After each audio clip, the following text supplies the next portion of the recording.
Permission అదేవిధంగా ఈ fisheries డిపార్ట్మెంట్లు ఇవన్నీ పర్మిషన్ అయి ఉండాలి.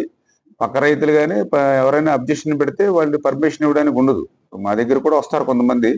సార్ ఇలాగా అంటే సరౌండింగ్ రైతులు అబ్జెక్షన్ పెడితే ఆ చెరువుకి పర్మిషన్ ఉండదు. వాళ్ళందరూ ఆమోదిస్తేనే అంటే ఈ చెరువు వల్ల మాకు నష్టపోతున్నామని వాళ్ళు పెడితే అది అబ్జెక్షనే. జనరల్‌గా ఇవన్నీ ఉంటాయి. కాకపోతే కొన్ని చోట్ల వ్యవస్థలను మేనేజ్ చేసో లేకపోతే కొన్ని చోట్ల ఈ నైట్ టైమ్ చేసేసి పగలు ఇట్లా చేసి కొన్నేమో ఇది చెరువు అని చెప్పి ఇట్లా రకరకాలుగా ఉంటాయి. అందుకని ఇప్పుడు ఈ డ్రింకింగ్ వాటర్ కూడా పొల్యూషన్ లేకుండా వస్తా ఉంది. ఇప్పుడు ఈ మన పాలకొల్లు టౌన్‌కే కాదు. పాలకొల్లు మండలం, యలమంచిలి మండలం, కోడూరు మండలం మొత్తం అంతా కూడా డిస్ట్రిక్ట్ అంతా కూడా ఇప్పుడు మన విద్యాస్ నుంచే వాటర్ తీసుకుంటున్నాం. అంతే ఇది వేరు, అది వేరు.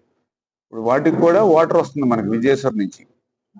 అది కూడా పైప్ లైన్ ద్వారా వాటర్ వస్తుంది. అక్కడ 10 రోజుల నుంచి ఇంట్లో కుళాయి నీళ్ళు వాడతా పడుకోకుండా బయట టిన్లు వేసుకుంటాం. అలాగా ఎన్టీఆర్ టౌన్ ఈ సంవత్సరానికి పూర్తిగా ఫెయిల్ అండి.